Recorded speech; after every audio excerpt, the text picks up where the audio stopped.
Esta semana ha sido extremadamente convulsiva. Nuevamente el tema de las AFP y los millonarios ahorros previsionales acaparan el centro del debate.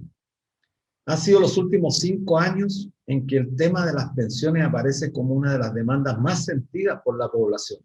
Y claro, cuando el 75% de los actuales pensionados recibe una pensión cuyo monto está por debajo del ingreso mínimo, obligando a las mayorías a trabajar hasta morir, parece entendible entonces que las razones por las que esta demanda es quizás una de las más importantes. Sin embargo, el drama que afecta a millones de personas ha sido abordado con la peor de las políticas públicas que se conozca. En efecto, han sido los propios trabajadores y trabajadoras quienes, haciendo uso de su propio ahorro previsional de años, han debido sortear las consecuencias de la crisis económica y sanitaria. La paradoja es que con el retiro del primer 10% y los sucesivos retiros, se terminó descomprimiendo la presión social contra el gobierno de Piñera. Se reactivó la economía, se bajó la morosidad de la deuda bancaria. En definitiva, fue el pueblo y no el gobierno, mucho menos el gran empresariado, quienes contribuyeron a enfrentar esta crisis, sino el mismo pueblo salvó al pueblo. Hoy arremeten con populismo y demagogia extrema. Uno de los casos emblemáticos de estos últimos días es el diputado Alessandri, quien plantea de la boca para afuera el retiro del 100% del ahorro previsional, pues a la fecha su proyecto es bastante poco serio. No dice quién asumirá el costo de las pensiones en el futuro, tampoco de dónde saldrían los recursos, pues algo coherente exigiría como mínimo aumentar los impuestos de los más ricos, como está ocurriendo en muchos países del mundo. Sin embargo, en Chile, su sector, la derecha más extrema, se opone a gravar la riqueza a los grandes millonarios. De igual manera, la propuesta que la diputada Giles ha presentado tampoco acaba con las AFP, como ella ha señalado, ya que su proyecto tiene topes que dejan saldos importantes bajo la administración de las AFP. Es lamentable que esta temática tan importante para nuestro pueblo sea utilizada para hacer demagogia, apoyándose en el drama que sufren miles de ciudadanos en el país. Sin embargo, nuestro territorio no deja de estar sujeto a disputas relevantes. Desde el 18 de octubre del 2019, Chile optó por cambio, se manifestó intensamente cuestionando el orden actual que la derecha se resiste a aceptar. Optó porque en el proceso constituyente lo lleven adelante sectores desvinculados de la política tradicional. La derecha fue pulverizada el 25 de octubre pasado en el plebiscito. Luego, en la elección de los convencionales, las fuerzas que hicieron posible la revuelta de octubre fueron las que obtuvieron la mayor confianza popular a lo largo del país. En estos días, un grupo no menor de 34 constituyentes emitió una declaración con 6 puntos relevantes: fin a la prisión política, verdad y justicia, reparación, desmilitarización, fin a las expulsiones, soberanía a la convención. Todos aspectos absolutamente legítimos de plantear. Sin embargo, lo que llama la atención es la reacción de los sectores representantes de lo viejo, de lo que el pueblo con tanta fuerza ha cuestionado. Salen exigiendo respeto a la ley 21.200 promulgada en la madrugada del 15 de noviembre del año 2019. En circunstancia que esa ley, producto de la movilización social, fue capaz de sufrir importantes modificaciones, como fue la incorporación de los representantes de los pueblos originarios y la paridad de género, cuestiones que no emanó del poder constituido, sino de la presión del poder constituyente. Es una burla al pueblo que algunos pretendan pontificar desde la academia, entregando desde un pedestal sus visiones sobre el proceso constituyente y que además sus verdades se presenten como infalibles, impedidas de ser cuestionadas, pues cuentan con la legitimidad y con la venia de la prensa mercurial.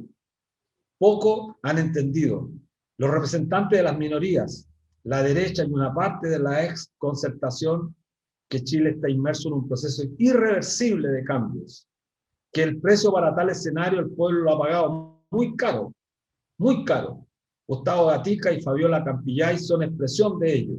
Asimismo, los cientos de jóvenes privados de libertad por el régimen totalitario de Piñera. El proceso abierto por la revuelta del 18 de octubre ha trazado un horizonte, cuyo contenido debe estar abierto a ser modificado cuantas veces sea necesario para construir un país realmente inclusivo, democrático y justo.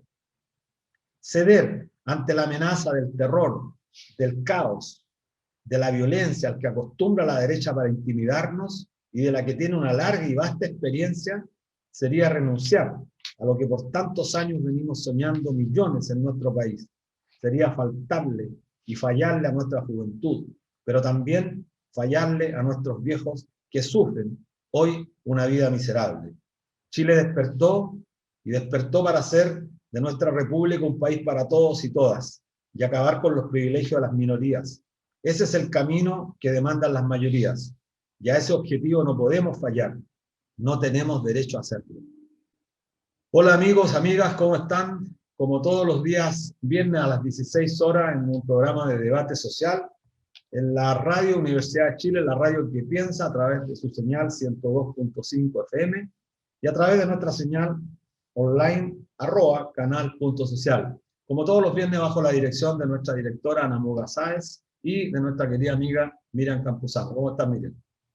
Hola, buenas tardes a todos quienes nos escuchan cada viernes a las 4 de la tarde en Debate Social, este programa en esta gran radio, la radio que piensa, la Radio Universidad de Chile. Bien, en medio de toda esta vorágine de noticias, nos acabamos de enterar ayer nomás de este nuevo proceso de cuarentena total para nuestra región metropolitana. Tenemos más de 36.000 muertos a causa de esta pandemia denominada COVID. Esta pandemia que hay que recalcar y no olvidar que fue puesta en hombros de los trabajadores y de aquel pueblo que con su seguro de cesantía, con los ahorros provisionales, ha tratado de sobrevivir casi 2 años de confinamiento, resguardado por estas Fuerzas Armadas en las calles y que a la larga no han servido mucho, que nos tienen ahí manejados políticamente por esta pandemia que se utiliza de la mejor manera según los intereses de los gobernantes de turno.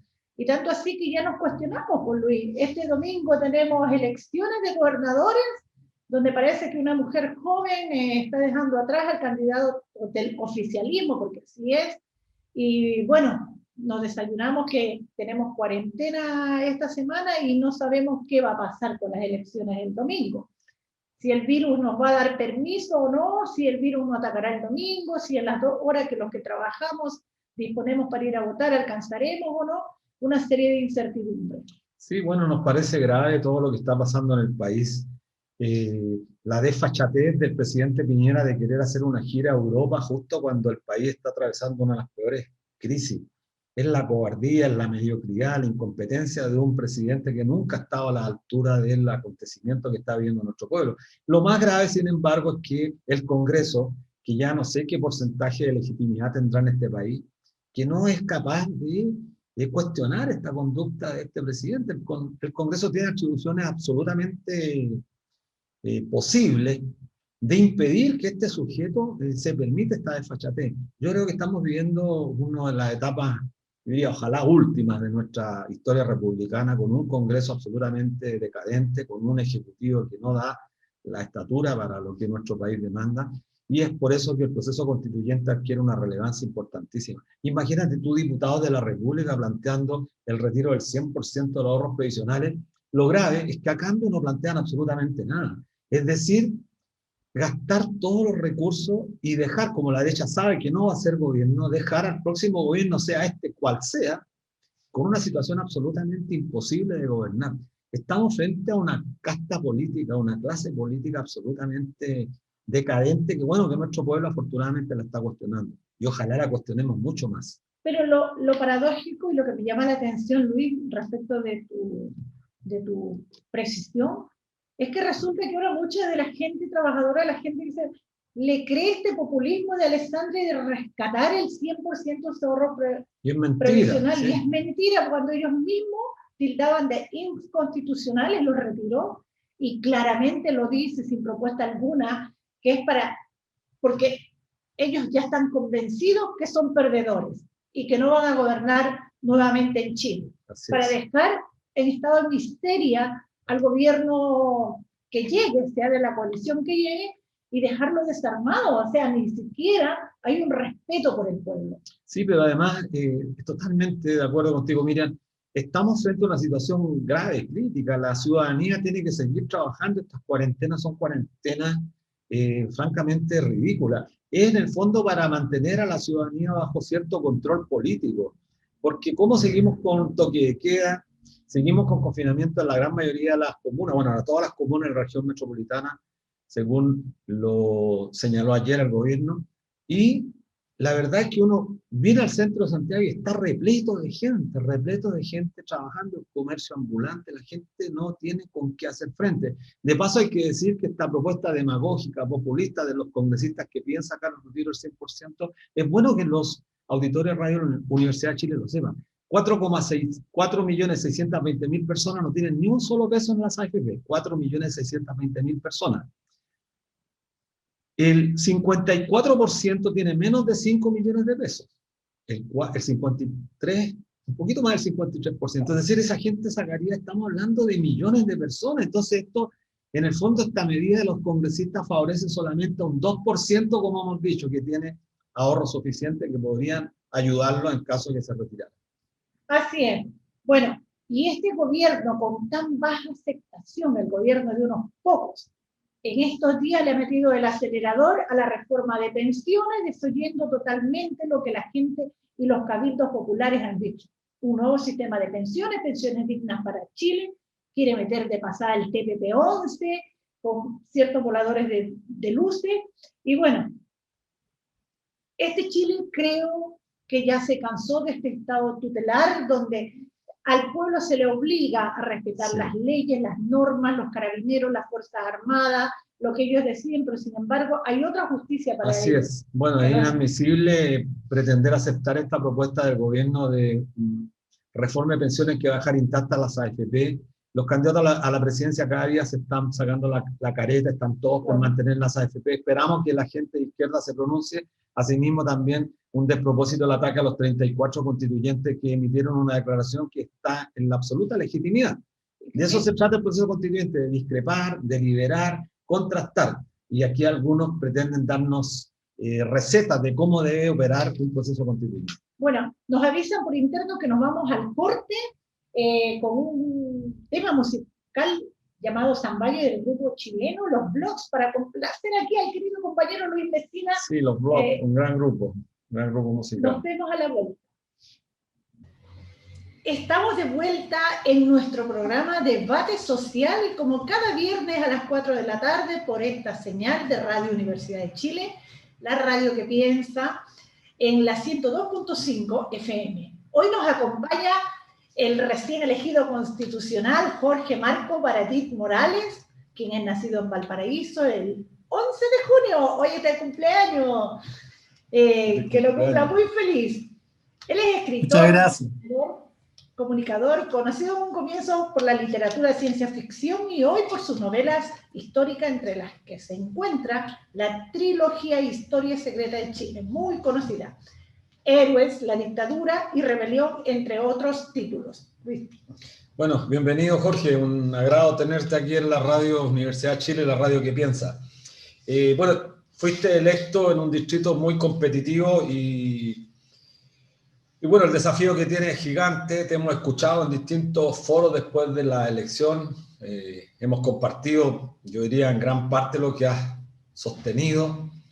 Creo que es relevante asumir este mandato implícito de la ciudadanía con esta tremenda votación que pulverizó a la derecha en este país. Pero sin embargo, la derecha parece ser que entiende muy bien y quiere hacer creer a la ciudadanía de que en realidad hay un empate y que la derecha sigue tan grande o sigue desconociendo en términos prácticos este tremendo triunfo de la gente que cuestiona. ¿Cómo te imaginas que será el primer día de la convención constituyente, Jorge? ¿Qué has pensado? lo primero es que no esté Sebastián Piñera ahí. Es como lo mínimo que uno esperaría. Un presidente que no solo se opuso al proyecto, al movimiento y al mandato, sino que lo combatió con toda su energía, su fuerza, llegando al delito. Un presidente que no ha hecho nada por promover el proceso, nada por educar a la gente en el proceso, y no tiene ningún sentido de la proactividad para un movimiento constituyente que va a marcar un antes y un después en la historia de nuestro país. Él se ausentó de la historia, renunció a ser partícipe de la historia. Quizás lo queremos así, pero también él debería facilitar este proceso. Sin un Piñera que también está buscando obstaculizar el proceso, al darle unas verdaderas migajas a los convencionales para que trabajen, ¿no? Cortando las manos, entendiendo que las personas que tienen recursos son las del 20%, ¿no? Ellos podrán contratar, ellos podrán pedir estudios, nosotros no, y el gobierno no nos está facilitando ese aspecto tampoco. Entonces, como primera cosa ese día, abrazarnos fraternalmente quienes estamos buscando mejorar el país, y ojalá con una presencia simbólica frente a la que prometamos, juremos, lo que sea, pero que no sea la autoridad ejecutiva que hoy día está en la moneda. Jorge, bueno, tú ya eres un constituyente electo, como escritor, como hombre de letra, como alguien que hurga en la historia. ¿Qué significa para ti ser parte de este equipo que va a escribir esta nueva carta para Chile? ¿Cuál es la reflexión tuya al respecto? Mi reflexión viene justamente de los ausentes. Esta es una rebelión plebeya, es una rebelión de los mestizos, es una rebelión de los de abajo, ¿no? Y mi reflexión es que finalmente esas personas adquirieron las habilidades, el compromiso y se dieron las condiciones para hoy día tener en sus manos la modificación de su propio país. Desde mi punto de vista personal, familiar, es llevar a mi abuelo minero del Salitre, a mi abuela inquilina de un fundo en Casablanca, a mi bisabuelo albañil, a mi padre obrero metalúrgico, a mi mamá feriante, colera en algún momento, y a esa familia que padeció en la piel el fracaso del proyecto de república chileno desde el inicio, ¿no? Un proyecto de república que desde el inicio benefició a hombres blancos con plata, porque eso era Bernardo Higgins, eso era José Miguel Carrera, eso eran nuestros padres de la patria, dejando a las mujeres, a los pueblos originarios y a los trabajadores fuera del proyecto de república. Entonces, es maravilloso estar entrando a la Convención Constitucional, a la Asamblea Constituyente, porque en eso la vamos a convertir, llevando a todas esas personas a mis hombros, ¿no? O yo en hombros de ellos. Es maravilloso, es la sensación de que estoy entrando junto a todas esas personas que no vieron el país que queremos construir. Mi júbilo no me cabe en el cuerpo. Estamos frente a la posibilidad real de cumplir la promesa de Salvador Allende cuando él dice: sigan sabiendo que abrirán, es decir, ustedes, esa gente del futuro, la gente que era joven en esa época. Yo tenía 4 años. Sigan sabiendo que ustedes, ¿no?, abrirán las grandes alamedas. Yo tengo toda la esperanza por una frase que dije hace unas semanas atrás, porque es mi deber tener esperanza. Es mi deber ser optimista. Es mi deber creer y dejarlo todo para que ese cambio se produzca. No nos van a intimidar, no nos van a cooptar. Nosotros vamos a dejar la piel, porque el mandato del pueblo de Chile, con el mandato del pueblo de Chile no se juega. El mandato del pueblo de Chile ya nos enseña nuestra historia y nuestros próceres, nuestros verdaderos próceres, que con ese mandato es a morir, ¿no? Tenemos demasiados ejemplos en ese sentido como para ser menos. Este es un momento donde no tenemos que ser menos que ningún otro en nuestra historia. Eso. Qué interesante lo que plantea Jorge, porque creo que plantea una dinámica distinta a la que desgraciadamente los medios están intentando contextualizar. Y esta idea de esquematismo, de ser absolutamente lógico en el análisis de lo que fue la ley que surgió el 15 de noviembre. Yo, al igual que tú, pienso muy similar, en orden a que este es un proceso dinámico, dialéctico, como dirían en la vieja política. Es decir, está sujeto a muchas variables que se van modificando. No se puede ser tan estático y pretender que el acuerdo del 15 de noviembre ha permanecido prácticamente inmutable y hay que respetarlo a comillas. No se está, y tú has usado muchos interesantes conceptos. Esto es dinámico. Y efectivamente el 80% de un mandato implícito. Quizás la gente común y corriente que votó por el 80% no dice lo que quiere en términos precisos, pero lo que está diciendo, eso sí, es que se restituyan derechos, que vivamos de mejor manera, y tú lo señalas muy bien. Y quiero preguntarte a propósito de eso, porque tú tocas un punto que no se aborda mucho, que es el tema del carácter del Estado. Y tú, como investigador, como historiador, lo dijiste recién, hemos sido dominados durante 210 años por la oligarquía, de los sectores que provienen de los sectores dominantes, hay que decirlo claramente. O'Higgins, Carrera, Manuel Rodríguez, bueno, todos ellos representaban una suerte de oligarquía que fue revolucionaria en su época, pero respondía a intereses claramente identificables. ¿Tú crees que es necesario abordar el tema de un nuevo Estado? Y lo pregunto a propósito de esta suerte de Estado unitario que la oligarquía ha defendido con tanta fuerza, los Walker, los Mate, los Larraín, o ¿te has imaginado un Estado distinto? ¿Cómo te imaginas el Estado descentralizado a partir de tu propia experiencia, Jorge? Sí, me gustaría antes responder algo que tú mismo cuestionaste, ¿no? O tiraste a la mesa, que es la legitimidad del acuerdo del 15 de noviembre. Mira, yo creo que aquí hay una discusión que es importante y que no es menor establecer.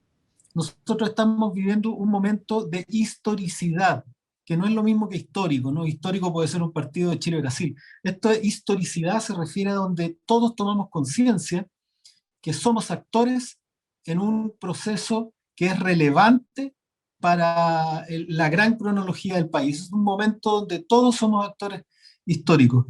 Y hay una discusión hoy día con respecto a los 2/3, el acuerdo del 15 de noviembre, que lo puso ayer, bien, mal, eso es un tema que de verdad que ni siquiera me interesa discutirlo, la vocería del pueblo, cuando cuestiona, y la verdad es que todos los que han saltado horrorizados por este ataque a la legalidad, por este desconocimiento de acuerdo, yo no sé en qué país o en qué planeta viven.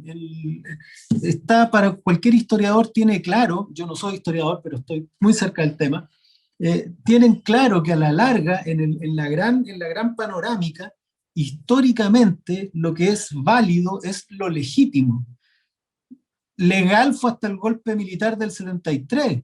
Legal era la elección, entre comillas, de un rey que oprimía a su pueblo. Lo legal no tiene nada que ver con lo legítimo. Y los movimientos sociales, históricamente, no se han movido en el marco de la legalidad, porque están buscando cuestionar y cambiar esa legalidad. Entonces, esa apelación a la legalidad que es tan estrecho, de tan corta llegada en términos históricos, ¿no? A mí me parece que es bien pobre frente a la legitimidad o a la ilegitimidad de un proceso. El proceso, lo que ocurrió el 15 de noviembre, es del todo ilegítimo porque simplemente el 18 de octubre el pueblo de Chile le quitó el mandato a todos, ¿no? Le revocó el mandato y dijo: nos vamos a mandar solos y queremos algo que ustedes no quieren y lo queremos conseguir aunque ustedes no quieran, ¿no? Revocó el mandato. Entonces, por eso que la gente cuando mira el 15 de noviembre no ve a sus legítimos representantes conversando y discutiendo para emanar algo que, valga la redundancia, te representa. Lo que vio la gente fue cocina política, más encima con un pésimo escenario, ¿no? La madrugada. es decir, entre gallo y medianoche. Y las personas, yo discrepo con los que dicen que cuando fueron a votar el plebiscito, validaron todo el proceso hacia atrás. No, si la gente toma, cuando está en este estado, cuando está en este espíritu constituyente, la gente toma y deja lo que le sirve porque el marco legal está excedido por las circunstancias. No responde a las circunstancias porque es efectivamente parte del problema. Entonces la gente dice, sí, voy a votar, y voté lo que me preguntaron. ¿Quiero cambiarla? Sí, punto. Y además, otro antecedente. La enorme cantidad de independientes que está hoy día electa dentro de la convención, que no estaba siendo ni siquiera representada por algún partido político entre las personas que escribieron el 15 de noviembre. Yo no estaba representado por un partido político, yo no soy militante. Y hoy día hay una enorme cantidad en la convención que no tiene ningún vínculo con ese acuerdo, ¿no? Entonces a mí me parece que es un tema sobre el que hay que reflexionar. Lo que tenemos que buscar nosotros es legitimidad, porque si fuera por legalidad, la verdad es que ya la han cambiado un montón de veces. Si el acuerdo del 15 de noviembre no consideraba tampoco pueblos originarios, no consideraba la paridad, dejó de lado una de las alternativas que se estaba poniendo, es perfectible. ¿Y es perfectible en qué medida? En la medida en que los actores así lo consideren. No Bueno, entiendo, importante eso, Jorge. Claro, Sí. y para cerrar un poco la idea, no entiendo por qué sí consideraron legítima la presión popular para que se aceptaran la paridad, ¿no? O sea, fueron las personas las que levantaron la idea de paridad y el Congreso respondió a la presión política de un grupo de poder, en este caso la sociedad. Mañana la Convención Constitucional va a ser la institución más representativa y legítima de Chile, porque claramente no es el Congreso, claramente no es la Cámara de Diputados ni la de Senadores, mucho menos es el Ejecutivo. La instancia más representativa de este país va a ser la Convención. Si la Convención pide, así como el pueblo de Chile pidió paridad, si la Convención pide eliminar los 2/3 y hacer los 3/5 o como queramos, el Congreso va a tener que ahí ver qué hace, ¿no? Pero mutilar la conversación de antemano me parece que es un error. Ya. Jorge, bueno, he visto varias intervenciones tuyas. En una me gustó cuando hablabas de que el 19 de octubre Chile estaba viviendo un movimiento constituyente, el 19 de octubre del 2020, porque Chile necesitaba, del 2019, porque Chile necesitaba ser un país constituyente, primera vez en la historia, y ahora acabas de mencionar lo que esto es historicidad. Por tanto, ¿qué aspectos debería cambiar sí o sí en la nueva Carta Magna para satisfacer la demanda de todo ese pueblo que se movilizó? Mira, hay varias maneras, no muchas, pero hay varias maneras de verlo. Y claro, uno podría ir directo al diagnóstico y decir, mira, lo que necesita cambiar son los derechos sociales. Necesitamos tener una batería de derechos y convertir Y uno dice, sí, claro, ese fue el llanto de la guagua, ¿no? Eso fue la expresión de este ente, la voz del pueblo. Pero también uno tiene que escarbar un poquito más, pues no se puede quedar ahí nomás. Y si tú me preguntaras a mí cuál es el problema histórico que tenemos nosotros y que hoy día estamos tratando de solucionar, porque insisto, este es un problema, como dice Luis, este es un problema de la manera en cómo hemos construido Estado desde el día 1 de nuestro país, ¿no? Sí, cuando yo la otra vez decía que cuando hace unos meses atrás salió un analista, un gran analista de la plaza a descubrir la rueda y decir que esto no era izquierda-derecha, que esto era élite-pueblo, la pregunta que yo lancé fue, ¿y cuándo ha sido distinto? ¿Cuándo ha sido distinto en nuestro país? Siempre ha sido el pueblo, y lo que tenemos hoy día, el neoliberalismo, este modelo, es solo la última encarnación de una forma de operar históricamente, ¿no? Así como existió el binominal para sobre representar a la derecha, en la del 33 existía el voto censitario, que solamente la gente que tenía plata podía votar, y después cuando no hubo, existió el cohecho, la compra, y un montón esto de la sobrerepresentación de un grupo minoritario para hacer creer que vivimos en democracia es histórico. Entonces, como primera cosa, sí, este es un proceso histórico, no son 30 años, no son 40, no son 47, son 210, ¿no? Como precisó Luis. Ahora, para eso es súper importante, creo yo, el fondo de todo esto es participación. El gran drama que ha tenido nuestro país desde el día uno en su historia es que es el país de los pocos y no es el país de los muchos. Cuestión súper rara, ¿no? Las mayorías. Entonces, lo que necesitamos es convertirlo en el país de los muchos, y para eso se necesita que esos muchos tengan opinión, mecanismos, herramientas de participación incidente para que el país vuelva a ser el de los muchos, ¿no? O sea, para que alguna vez sea el de los muchos. Entonces, si tú me preguntas a mí, si no solucionamos el problema del poder, que no nos está escuchando nadie, ¿no? Del poder popular, si no solucionamos el problema del poder de abajo hacia arriba, aunque tengamos derecho a la vivienda, aunque renacionalicemos el agua, esta cuestión va a explotar por otro lado en algún momento, porque lo que aquí se necesita es que esta democracia y esta constitución permita estar permanentemente oxigenando y ayornando nuestro marco legislativo. ¿Desde dónde? Desde los muchos, desde abajo hacia arriba, ¿no? Para mantenerlos jóvenes. Mientras no se cambie eso, va a dar lo mismo todo. Por supuesto que hay que tener Estado de Derecho, por supuesto que tiene que dejar de ser subsidiario, por supuesto que tiene que volver a ser un Estado emprendedor, todo lo que tú quieras, pero si no se cambia es eso, que el poder se construye de abajo hacia arriba, sobre todo hoy, donde en todo el planeta se está viendo que los ciudadanos o las personas, los pueblos, están pudiendo autoorganizarse, están pudiendo autogestionarse sin intermediario alguno, ¿no? Porque cualquier forma de intermediación es una élite.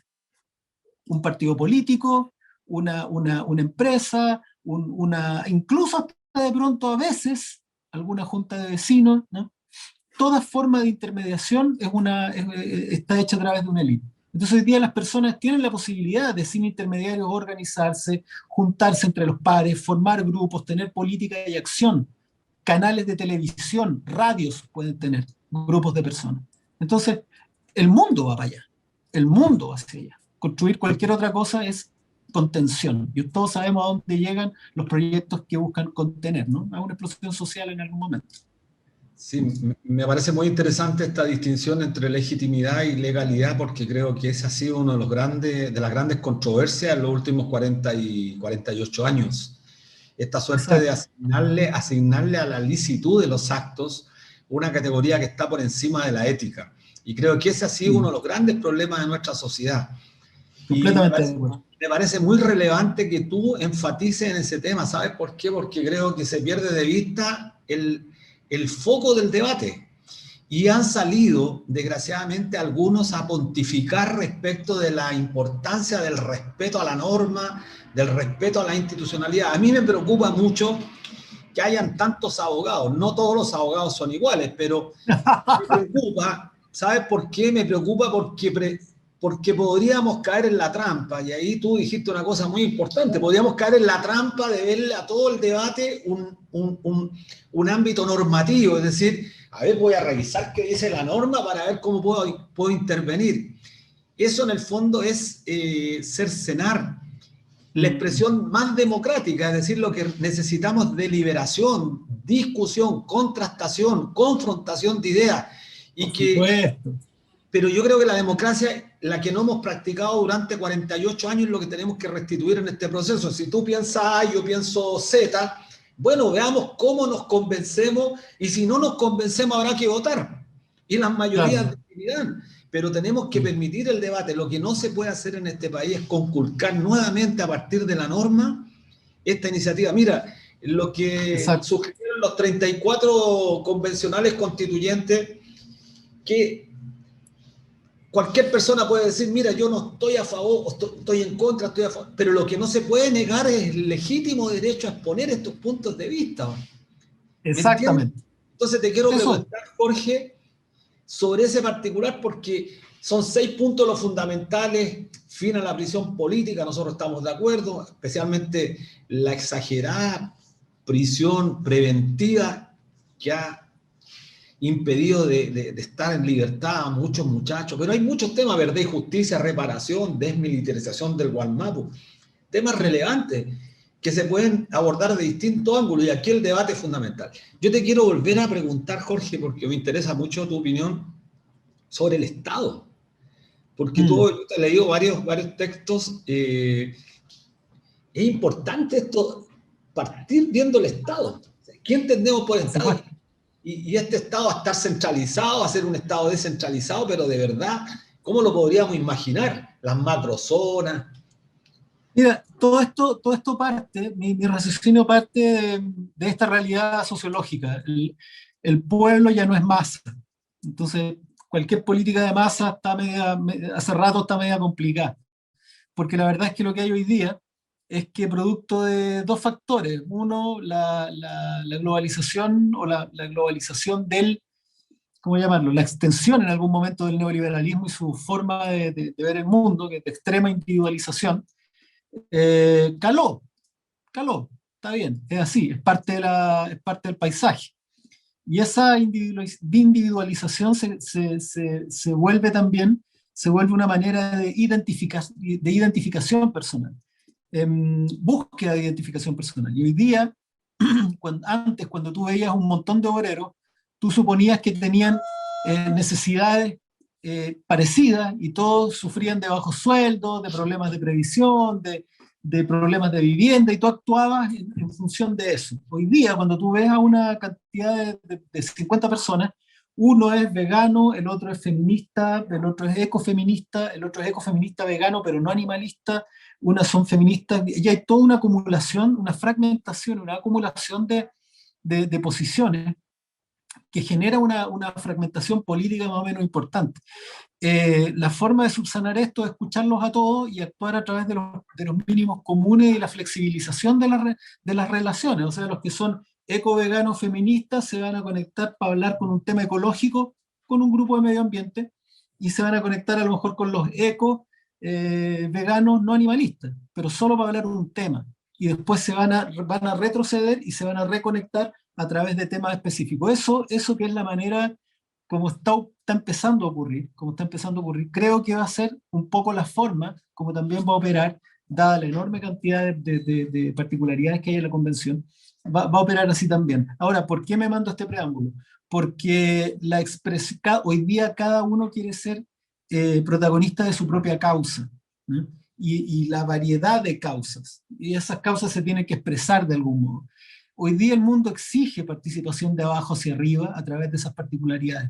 El mundo está pidiendo, no es un capricho ideológico, ahora yo soy de izquierda y soy, qué sé yo, marxista-leninista, entonces, no, ya no es, ni siquiera es una visión de cómo debería ser la sociedad, sino de cómo la sociedad es, y la sociedad hoy día exige participación desde abajo hacia arriba. Esto es planetario, ocurrió en el Medio Oriente, ocurrió en la primavera árabe, los indignados, Occupy Wall Street, el estallido chileno, todo tiene que ver con eso, la participación de abajo hacia arriba. Para mí, y en términos bien brutales, para decirlo de una manera lo más pedagógica, lo que necesitamos es que las comunas, las regiones, sea cual sea su denominación. Sabemos que regiones es una división geomilitar que estableció Pinochet para el control de un área, no tiene otro. Por eso que han tenido que aparecer divisiones de regiones para responder al contexto interno de un territorio. Pero no era ese el objetivo. Entonces, las divisiones que se hagan del territorio chileno, las que se consideren del territorio chileno, tendrán que tener un modelo similar al de las comunas y al del país completo. Y me refiero, que partamos por la comuna, un gobierno comunal, así como tiene que haber un gobierno regional y un gobierno nacional. Y cuando uno se refiere a gobierno, es con las características, o sea, el gobierno es el que tiene acceso a la billetera. Es que los gobiernos comunales no sean meras administraciones municipales, sino que tengan acceso a la billetera, y que el control que hoy día tienen los alcaldes, que es el de un pequeño monarca, sea morigerado por un consejo que tenga dientes, ¿no? Que sea un congreso a nivel comunal, que actúe, que proponga, que sea capaz de fiscalizar de verdad ¿no? Y que existan herramientas para que de abajo hacia arriba se comuniquen con el poder comunal, las personas.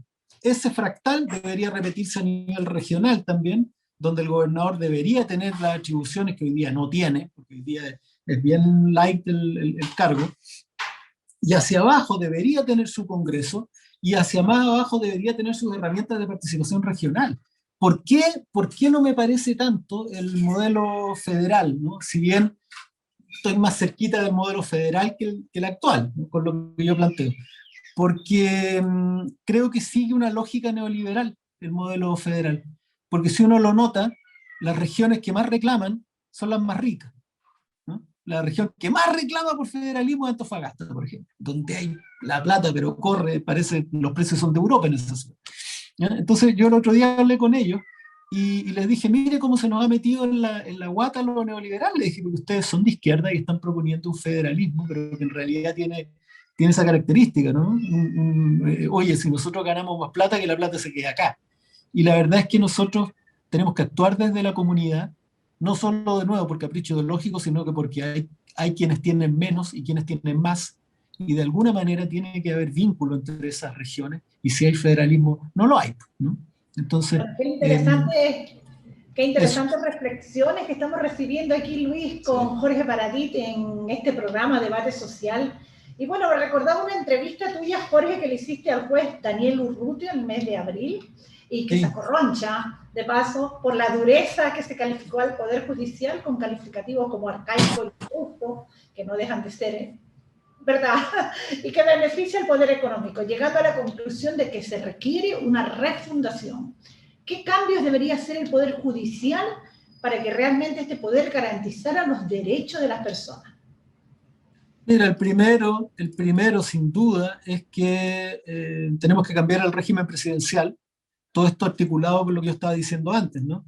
Este invento de Santiago controlando el resto del país es un invento, es producto del golpe de Estado que dieron no los chilenos, sino los hacendados, la oligarquía, en el fondo santiaguina. El golpe de Estado que da en 1829, cuando los liberales estaban construyendo un país más participativo, más distribuido, más regionalista. No era ninguna utopía, pero andaba bien, iba en el camino, ¿no?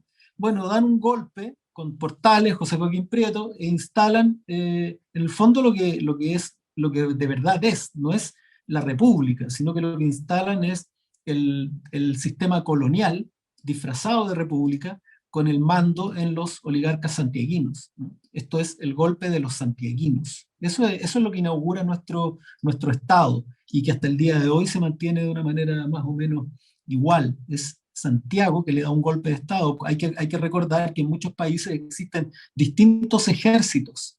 Chile tenía el Ejército del Sur, que estaba comandado por Ramón Freire en época de O'Higgins. Y Chile incluso llegó a tener una bandera con 3 estrellas, porque era Coquimbo, Santiago y Concepción. Sin embargo, el golpe de Portales lo que hace es cortar vínculos, eliminar el Ejército del Sur y concentrar el poder en Santiago, ¿no? Esa es la verdad del asunto. Entonces, lo que nosotros tenemos que hacer es redistribuir ese poder. Y mira, ando tan cansado que se me olvidó lo que me preguntaste. Del juez Urrutia. Sí. Que debería hacer el Poder Judicial. Exacto. Lo primero es dejar de depender de este sistema, que este sistema deje de ser presidencial, porque este sistema lo que hace es meterse en los poderes del Estado, ¿no?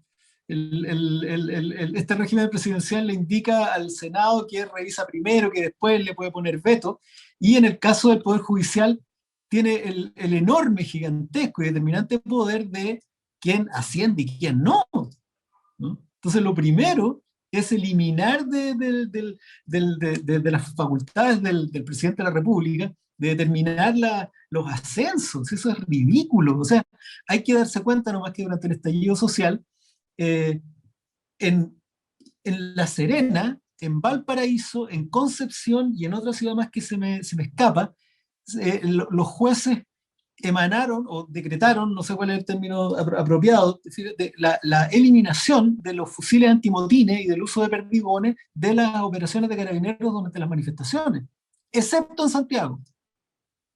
Excepto en Santiago, donde se habían cometido la mayor cantidad de atropellos a los derechos humanos utilizando estas herramientas, donde no solo eso, habían videos, ¿no?, de flagrantes al respecto. ¿Y por qué?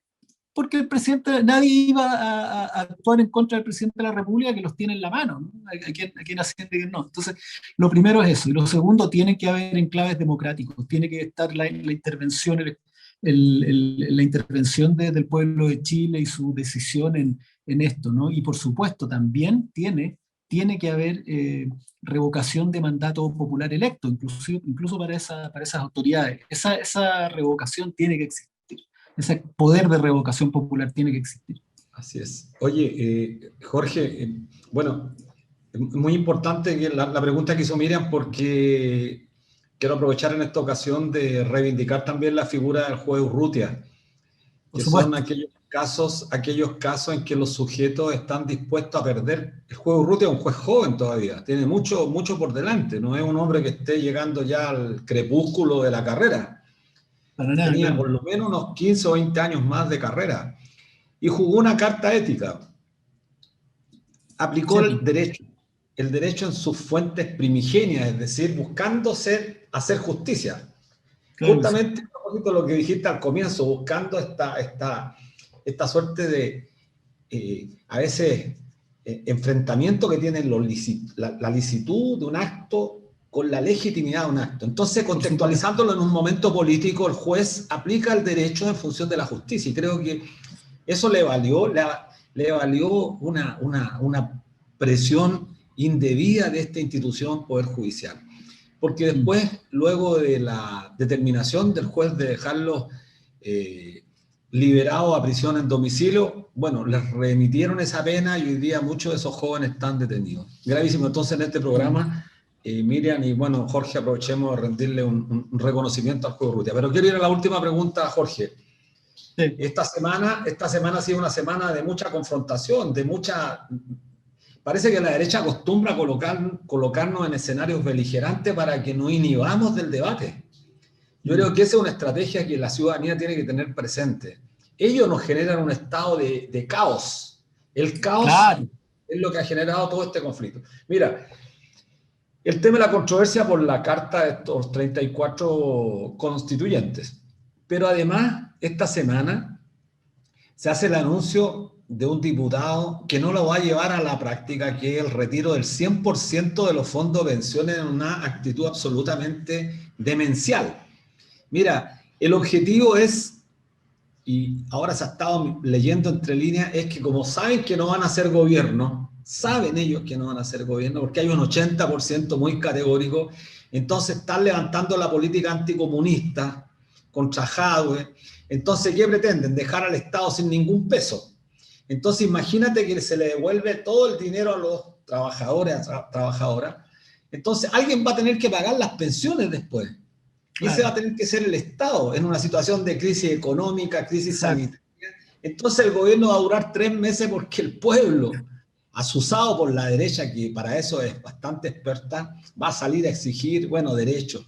Entonces, te quería preguntar respecto a esto, porque a nosotros ya nos pasó, como parte de la coordinadora dijimos, oye, qué irresponsable el diputado que presente este proyecto sin tener una propuesta alternativa. Bueno, los bots y esta campaña de esta gente que están activados, son 1.000, 2.000 activos bots que te tratan de generar una realidad que no es tal, aprovechándose del drama de la gente, porque hay mucha gente que piensa, que cree que retirando el 100% que tiene 2 millones de pesos va a resolver sus problemas.